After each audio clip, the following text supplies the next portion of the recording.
Salut à tous, bienvenue dans cette nouvelle vidéo. On va évoquer l'actualité du Paris Saint-Germain, PSG Nice demain, en préparation avant Arsenal PSG mardi soir à l'Emirates Stadium, 21h.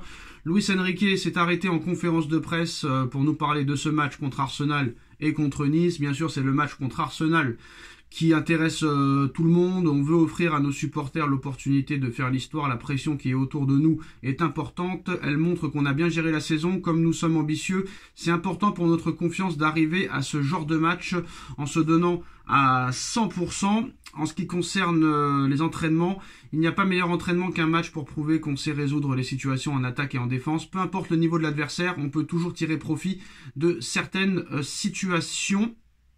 En ce qui concerne l'invincibilité à l'extérieur, quand on bat ce record, cela indique de quel bois est fait ton équipe. Nous avons continué à progresser, à être solide et constant.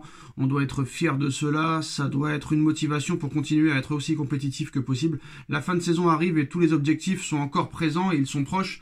Mais ils sont également lointains car les adversaires ont les mêmes objectifs que nous. Donc nous sommes très motivés avant d'entrer dans cette fin de saison qui arrive. Nice, j'attends un adversaire capable de presser haut, mais les situations de match changent régulièrement selon l'évolution du score. Chaque fois que nous jouons un match, il y a toujours des situations de jeu dont on peut tirer profit pour la Ligue des Champions. Il n'y a pas de meilleur entraînement qu'un match. Je suis convaincu qu'on peut gagner des trophées avec un jeu offensif.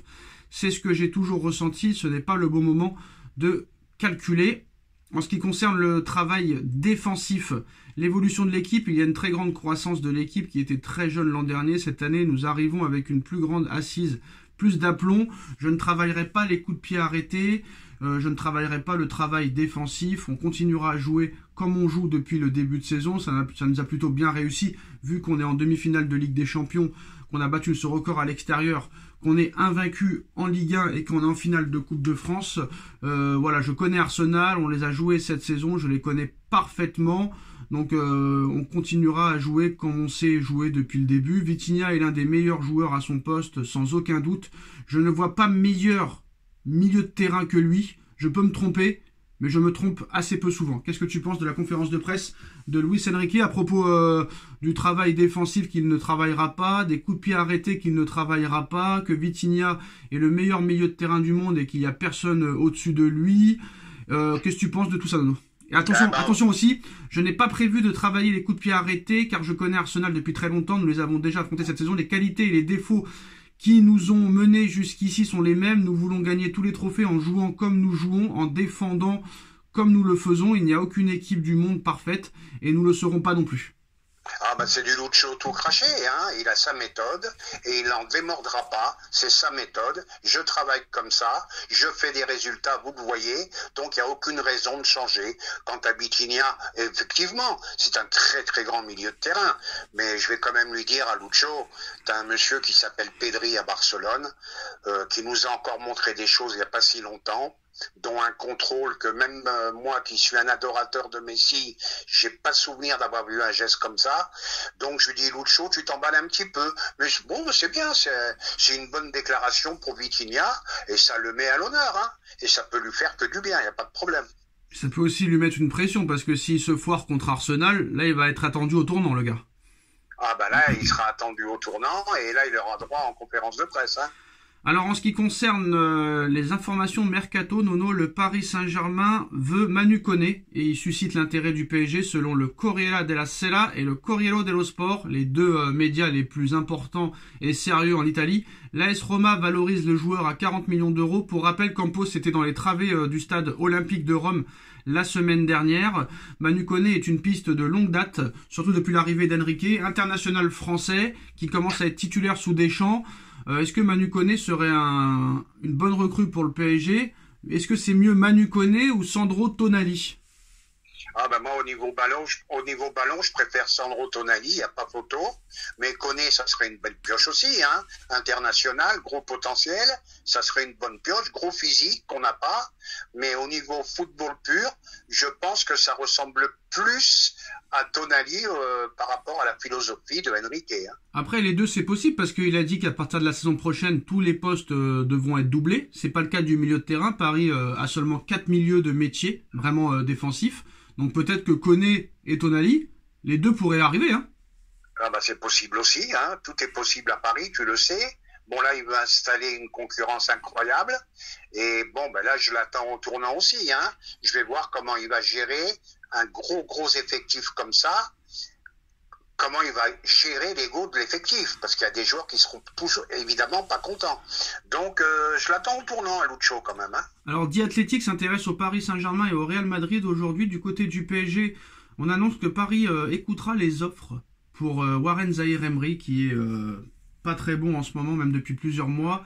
Il a perdu sa place au profit de Fabian Ruiz. Le milieu de terrain marche très bien sans lui. Il vient d'être prolongé avec un salaire énormissime. Mais il y a des clubs comme Chelsea, comme Manchester City, qui seraient intéressés par Warren Zaïre-Emery. Bon, Paris demande minimum 100 millions d'euros hein, pour laisser partir son joyau.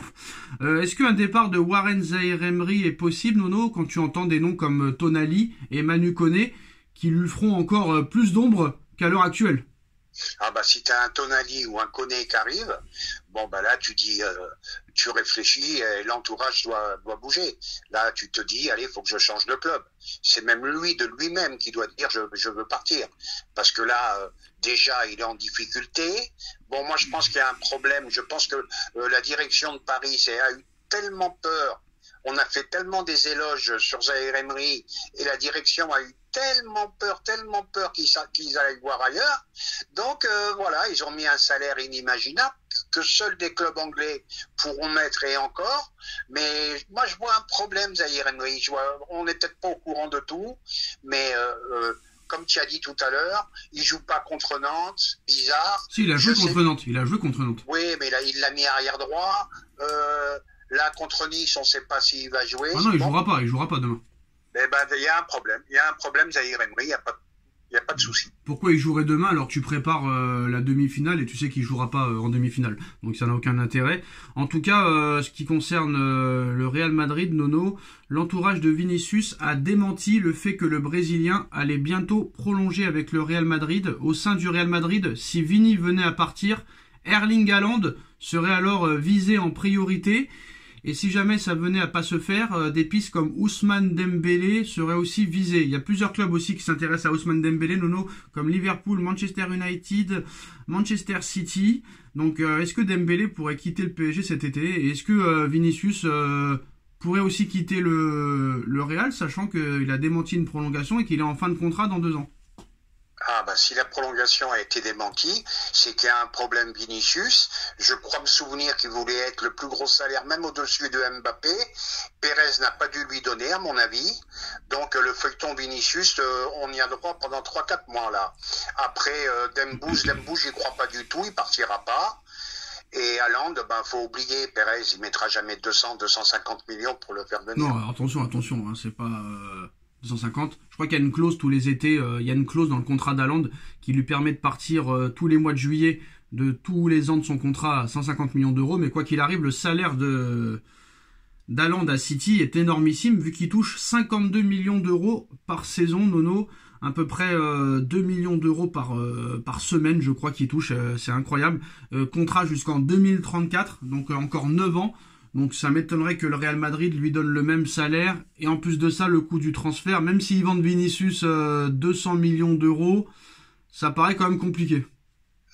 Comme on sait que Pérez est très très radin, très près de ses sous, je vois pas le salaire de Haaland, plus le salaire de Mbappé, plus le salaire de Bellingham. C'est pas sa méthode à Pérez et ça j'y crois pas trop non plus. Hein. Et ben voilà, c'est la fin de cette vidéo. Dites-nous en commentaire ce que vous en pensez et à très vite. Tchuss.